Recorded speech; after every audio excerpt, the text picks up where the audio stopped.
आज का कार्यक्रम यह जो है 5 जनवरी से भारतीय रेलवे माल गोदाम श्रमिक संघ का राष्ट्रीय महामंत्री होने के नाते मेरा नाम अरुण पासवान है। हम राष्ट्रव्यापी दौरा पर हैं। इसका कारण है कि पूरे हिंदुस्तान में हम पहले एफसीआई में भी रहे थे कानून मंत्री, और उसमें ऐसा तत्काल हुआ था। इसी तरह से काम जब हुआ था, कुछ डिमांड हम लोग को मिला था, तो 75% गोदामों में काम करने वाला बाहर चला गया और बाहर वाला भीतर चला गया, अपने गोदाम में चला गया।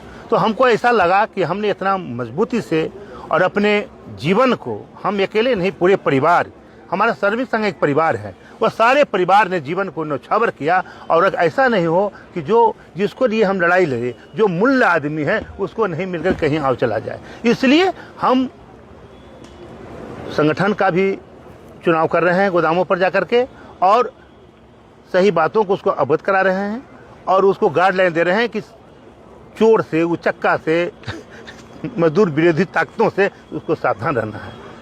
यहाँ तो हमारा घर ही समझिए है, यहीं से हम लोग संगठन किए, बस्ती से और यहाँ तक आया है, जिसमें हमारे जितना जोगी जी शुरू से हम लोगों को साथ दिए, जगदम्बिका पाल जी, कई नेता, अमर सिंह जी, मैंने कई नेता, सारे नेता धरना प्रदर्शन किए। और यह सरकार बनी तो उन्होंने जो बोलते बोलते धरना प्रदर्शन घेराव किए, सारे बीजेपी के लीडर, उनके पास तो सारा डॉक्यूमेंट। हमने कहा आप कहना क्या है, आप तो जानते हैं, इसको कीजिए, और उन्होंने किया। हम आपके माध्यम से भारत सरकार को धन्यवाद करते हैं, भूरी भूरी प्रशंसा करते हैं कि उन्होंने गरीबों को, मजदूरों का आवाज़ सुना, उनका अधिकार देने का काम किया। किस तरह का अधिकार मिला? अधिकार इनको मूलभूत सुविधा मिला, सामान्य वेतन मिला, पास मिला, मेडिकल मिला, और क्या चाहिए, जिसको कोई पूछता नहीं था। ये आदमी ऐसा है रेलवे माल गोदाम में काम करने वाला मजदूर, इसको तो माता पिता भी नहीं सोचा होगा कभी सरकारी कुछ इसको मिलेगा। शादी किया वो भी नहीं जानती थी बेचारी, लेकिन इसकी लड़ाई 28 वर्ष लड़ने के बाद आज ये लोग पैर पर खड़ा हो गया है। आप जान लीजिए, इससे पहले रेल भी कहता था मेरा आदमी नहीं है, माल वाहक भी कहता था मेरा आदमी नहीं, ये किसी का आदमी नहीं था। तो हम पैदा लिए, हमने कहा बेटा तुम किसी का नहीं है, तुम मेरा अरुण पासवान का बेटा है। आज ये आदमी रेल का भी हो गया और मालवाहक का भी हो गया। देखिए, जितने भी लोग आपके संगठन से जुड़े रहे उन्हें आज ये लाभ मिला। हाँ, क्या कहेंगे सरकार को? धन्यवाद कर रहे हैं, बहुत प्रशंसा कर रहे हैं।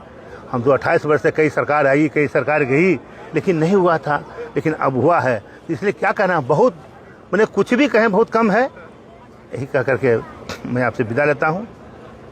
क्या संदेश देना चाहेंगे मजदूरों को? संदेश यह देना चाहता है कि लुटेरे से सावधान रहो, गलत आदमी से सावधान रहो। बहुत से आएगा तुमको, मजदूर विरोधी ताकत आएगा, तुमको बहकाएगा, कहेगा भागो, ताकि तुम भागोगे तो दूसरा घुसा देगा, कुछ न कुछ करेगा। इसलिए तुमको सावधान रहना है, अपने आप पर अडिग रहना है। और यहाँ हम लोग है, आप लोग है, कहीं कोई दिक्कत होगा फ़ोन करेगा या करेगा, उसको रक्षा करेंगे, हम लोग सुरक्षा करेंगे।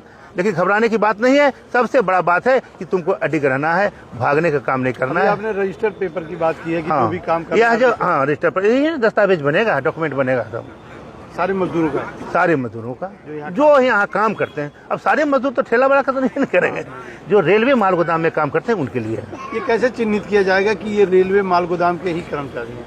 ये मैं ही तो चिन्हित करूंगा, जो सरकार हमें नहीं दिया है। भारतीय रेलवे माल गोदाम श्रमिक संघ जो है पूरे हिंदुस्तान में 28 वर्ष से कर रहा है, और सबका डॉक्यूमेंट दिया हुआ, अभी जो बचा हुआ उसको भेजेंगे, तो उसको जो संगठन में शामिल है उन्हें ये मौका मिलेगा।